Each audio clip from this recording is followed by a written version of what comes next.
Namaste. I'm Reverend Wendy Craig-Purcell here at the Unity Center in beautiful San Diego. Thank you so much for subscribing to this channel. Please make sure that you like the video you've just watched and consider making a contribution on our app or on our website. It's really easy to do, and thank you in advance for that support. It does make a difference. In our series of Partnering with Spirit, Partnering with God, today we're focusing on partnering with Spirit and God for greater abundance. For greater abundance. Many, many years ago, when it was far more common for merchandise to be shipped across seas via sailing ships, it was not uncommon when ships would sail across the Atlantic toward South America, particularly in the area of Brazil, that many times, just as I got somewhat close, within maybe 50, 75 miles or so of the coast of Brazil, that oftentimes the prevailing winds would stop and these sailing vessels would get stuck in the water, becalmed in the water. And this would be after many, many days of journeying with supplies rather scarce. And it was not at all uncommon for these ships to kind of be stuck there and the sailors to be desperate. Food shortage and water shortage. And occasionally there would be another sailing ship leaving from Brazil that would see these ships stuck in the water. And the ones that had been stuck would cry out for help, for water. And the local seaman would say, well, take your buckets and dip the bucket right in the water. You are at the mouth of the mighty Amazon, which is flooding the ocean at this point for hundreds of miles with fresh water. And you don't know it, but you are adrift in fresh water. All you have need of is right where you are. But they didn't know that. And I think about that example and another. If you've never read the story of Acres of Diamonds by Russell Conwell, go home after service today and look it up and read it. It's an amazing story, very similar in teachable moment to the story I just gave you. But the idea is that we can feel adrift and lost and like we don't have what we need. And yet we forget we are sitting in the field of possibility at all times. We are sitting in the field of possibility at all times. I remember a teaching in the Old Testament. Moses, take off your shoes. Where you stand is holy ground. Where you stand is sacred ground. And there's a mystical teaching in that. The mystical metaphysical teaching in that is that right where we are, when we can connect fully and completely with where we are, we will remember that we are standing in the field of infinite possibility. It's so easy when we think of abundance and prosperity, the first thing that usually comes to people's mind is money and stuff. Well, God doesn't throw money at our feet. We can pray all we want, and it's not going to work that way. You're not going to have God suddenly go bucketfuls of money right at your feet. But the way the principle works is in the realm of divine ideas. Divine ideas, say that with me. Divine ideas. God's currency, Spirit's currency, the universe's currency is a currency of divine ideas. There is no shortage of divine ideas. You don't have to be brilliant. You don't have to have a particular education. You don't have to be in a particular place. There is no place where the field of possibility does not exist. There is no place where the field of potential, the field of divine ideas, does not exist. Right where you are, right where I am, are unlimited ideas. But we need to keep our minds open, our hearts open, our eyes open, our ears open to receive those ideas, to attract those ideas. And sometimes we have to grow into them. We may get the idea, let me try this, let me make this change, let me go in that direction, only to feel, but I'm a little afraid to do that. But the answer to greater abundance in our lives lies within the field of possibility, lies within each of us believing in and then capturing those divine ideas and following them, pursuing them, seeing where they go, seeing where they take us and what they open us up to. I want to read part of a story from one of our members. His name is Rich Poser, longtime member of the Unity Center, here with us today, served on our board of directors for a number of years. And Rich, I remember this story. I remember when you first told this to me years ago, and then I asked you to tell me again. Rich writes, I had already been tithing to the Unity Center, and don't worry, this is not don't tune me out. I'm not going to hammer on you for tithing. I practice it, I believe in it. This is a teaching about generosity, okay, and about divine ideas. I had already been tithing to the Unity Center for several years when I left my employer to begin consulting in a leap of faith. So there was a divine idea there. And then there was a leap of faith, right? A lot of times, so divine ideas require us to do something and we go, oh my God, is that really what you want me to do? A leap of faith, relying on spirit that there was something better for me out there. Our leaps of faith, God doesn't give us or suggest a divine idea and a leap of faith for something less than what we already have. It's always for something grander, something better, something more possible. My job, although very well paid, was not what I wanted or needed spiritually, nor personally. With wonderful spiritual support and much prayer in the church men's group, I quit cold on a Saturday morning. Good paying job, he quit cold. With no clients or prospects for my future, it was uncertain. But less than 48 hours after I resigned, the phone rang, and it was the first client who hired me for what became 3 years of work. The call was unsolicited, and I truly believe God guided them to me at that time. As that engagement ended, I received another call from a different client that led to another long-term account.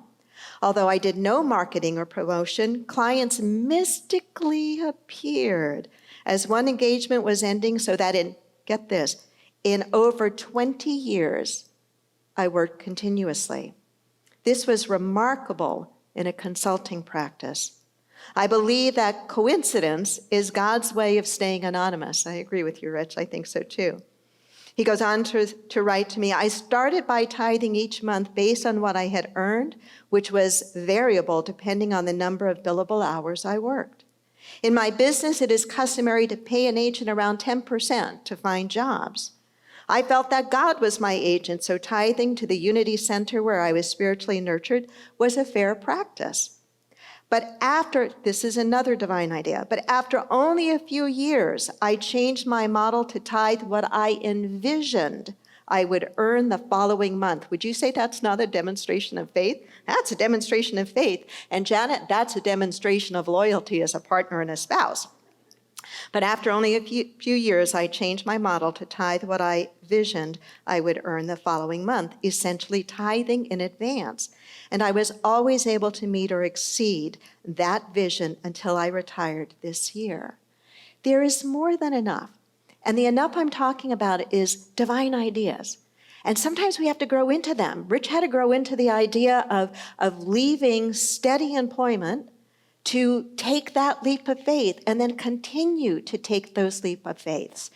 Each of us will be given or receive different divine ideas.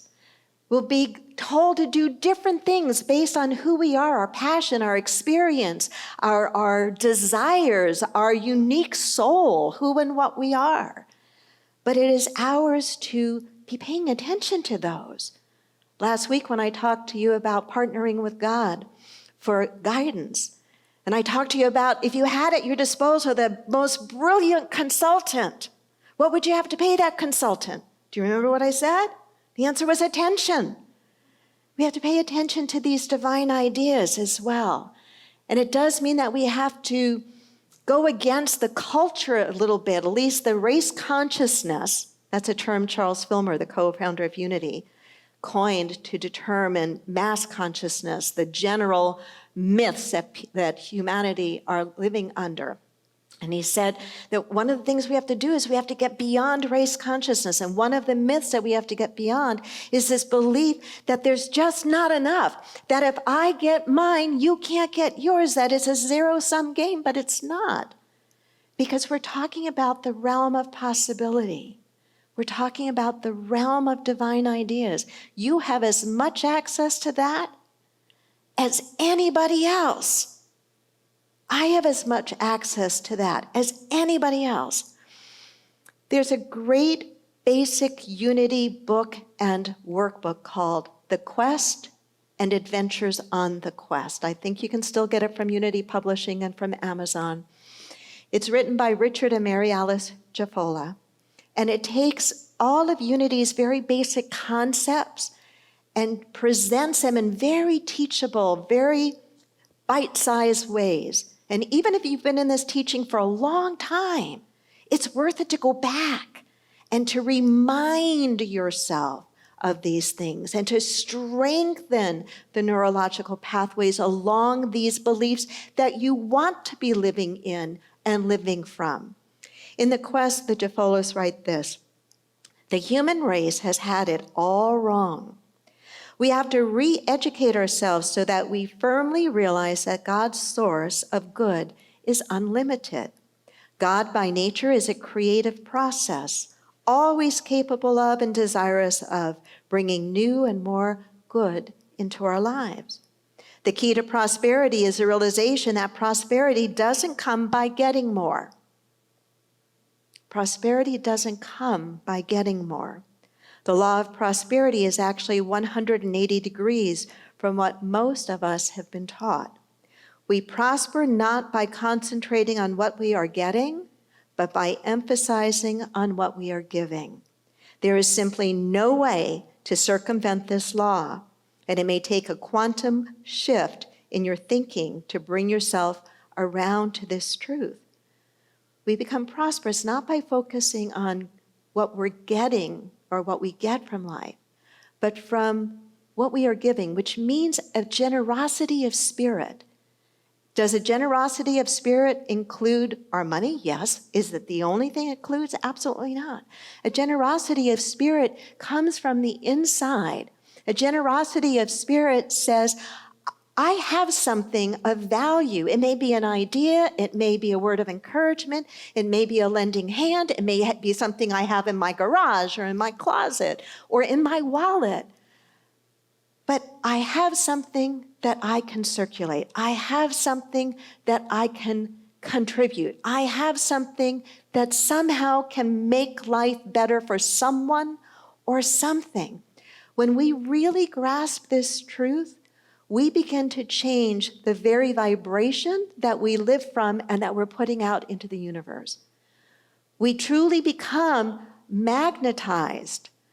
Our good wants to come to us. We find ourselves being in the right place at the right time for an opportunity.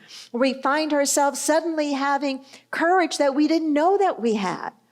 Or we suddenly find that we have a cheerleader that comes into our life and says to us at just the right moment, I believe in you. You can do this.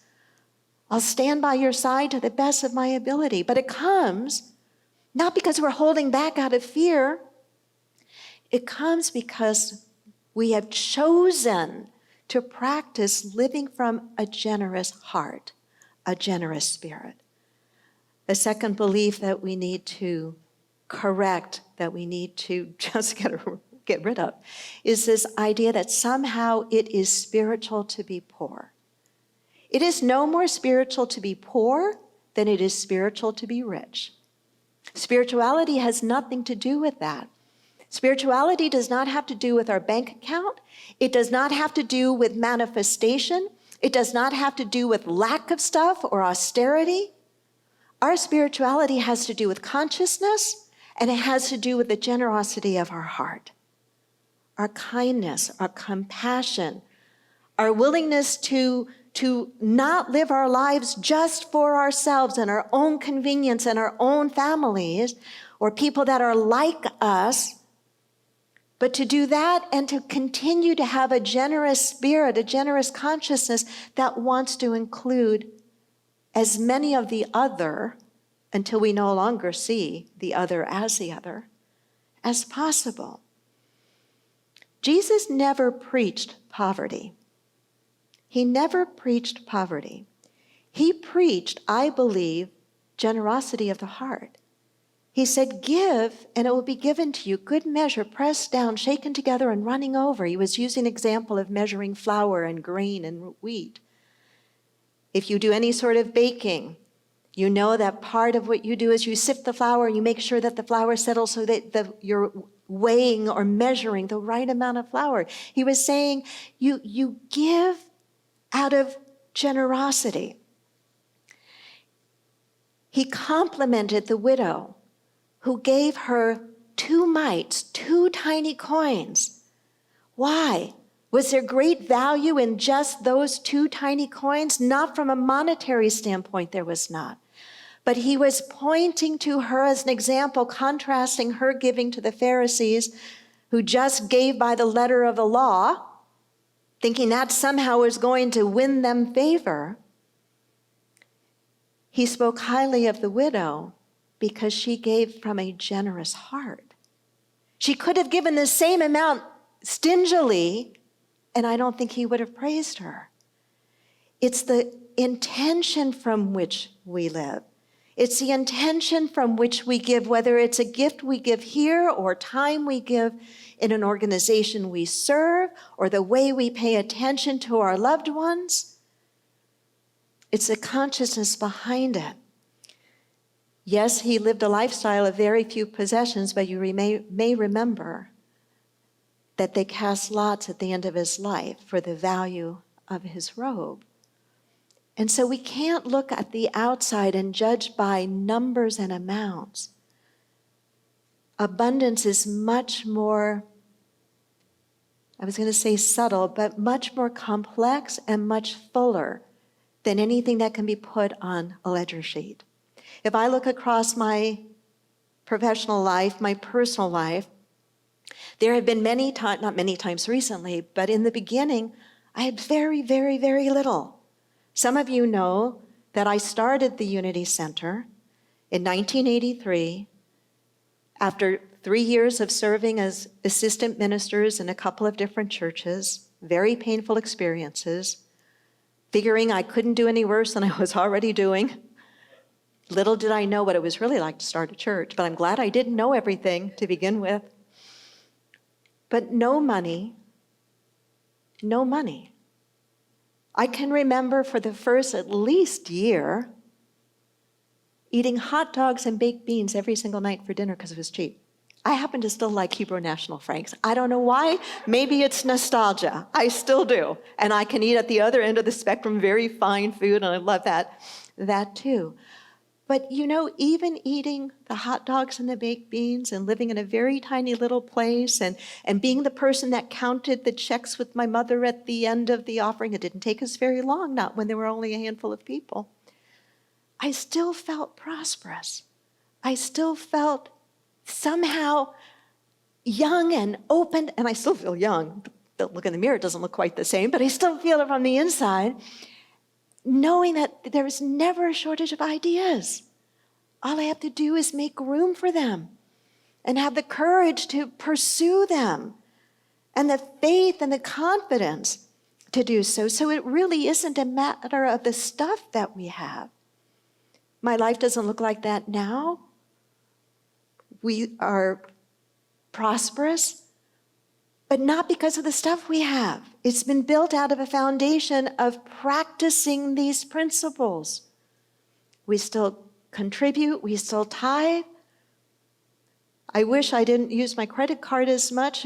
I mean, I'm never, ever in debt. But what I mean by that is I used to love to write individual checks, especially in the days when things were tight numerically, and I would always write on my checks, "It's a pleasure to pay to the order of." And sometimes I had to really, really, really concentrate writing that on the check, especially if it was a check to the IRS. In fact, we owed some money last year. I think the last couple of years we have, as we've done some rollovers, and I've written on my IRS check specifically, It's my pleasure to pay to the IRS. And I really do mean that. I sincerely mean that. And I wonder, what is the person opening that envelope? Because eventually I think a person has to process at least part of it. What do they think? Maybe I've just planted a tiny little seed in their mind of a different way of looking about bills. I mean, if we have a bill, it's because we've received something, right? We've received something.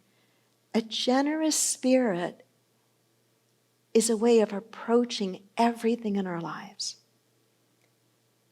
It's amazing how we can look at this one area of teaching, the area around abundance, the area around prosperity, and get so uncomfortable with it and think that it's, somebody's trying to get me to do something. No way. No way. But just as I know that the principles of loving kindness, the principles of forgiveness, the principles of of meditation, the principles of mind action work, I know the principles of prosperity, the principles of generosity, when practiced from a generous heart, absolutely open doors to abundance. I want to share with you as I close 6 specific things to do, where to start. If you're using the app, our Unity Center app, you can actually take notes right in the app, right next to the lesson. The first place to start, number 1 of 6, is notice what you've got. Notice what you already have. I think it was Rockefeller who said, it isn't what you do if $1 million should be your lot. What are you going to do with $1.25 you've got? It isn't what you're going to do if $1 million should be your lot. What are you going to do with $1.25 you've got? You can tell how old that is, to use a reference of $1.25, right? But the truth is still there. Doesn't matter what the numbers are. The truth is still there. Notice what you have. Notice what you have. You have more. Even at your lowest point, where your bank account or whatever seems the lowest, you have more than what you are realizing. It's so much easier to pay attention to what we don't have. We need to pay attention to what we do have. So notice what you've got. Make that a practice. The second is this. Practice gratitude for whatever that is. Whatever that is. If you've got a ton of bills to pay and you're just paying a little bit on your card each month or working with a bankruptcy process, whatever it is, be grateful for the effort and the progress you are making. Start writing on your checks. Start writing, putting a note in your bills. It's my pleasure to. Will you feel it? Maybe not in the beginning. But eventually you can get yourself to feeling that way. Eventually you can get yourself there. So practice gratitude for whatever good you have. Jesus practiced gratitude in advance. The multiplication of the loaves and fishes is a beautiful story of the power of practicing gratitude in advance, not just for what we have received, but for what we want to receive. Rich's example of eventually jumping into the divine idea of tithing based on what he wanted to be earning, rather than what he had just earned. Third, use whatever you do have mindfully. Mindfully. Make whatever you are consuming a mindful meditation practice. Make turning your lights on and off. Make running the water. Make what you buy in the grocery store. Make what you eat. Whatever it is you consume. A mindful practice. Use it wisely. Use it wisely. The fourth, I've been saying this one to you a few times already. When you pay a bill or you give a tithe or you give a gift here, or you give a gift to a charity, only do it with a generous heart. Only do it with a generous heart. Whatever it is, especially if you're giving, for example, a gift somewhere, a donation somewhere, a lot of times I think we wish we could do more than we're able to. And so out of embarrassment, we scrunch it and we fold it or we make it really tight and tiny. Don't do that. Whatever it is, if you're going to give something here or anywhere else, be proud. Give it with a generous spirit. That's what makes it work. It's not the thing. It's your consciousness that you grow into. The fifth, practice welcoming good into your life rather than struggling for it. Welcoming rather than struggling or striving. Have you ever been welcomed, truly welcomed into someone's home? I'm sure you have. Have you ever been the host, truly welcoming someone into your home? I bet you have done that too. There's a qualitative difference, isn't there, when you're actually welcoming. To me, welcome means I'm greeting whatever it is with open hands, with an open heart, with an open mind. I'm saying, come in.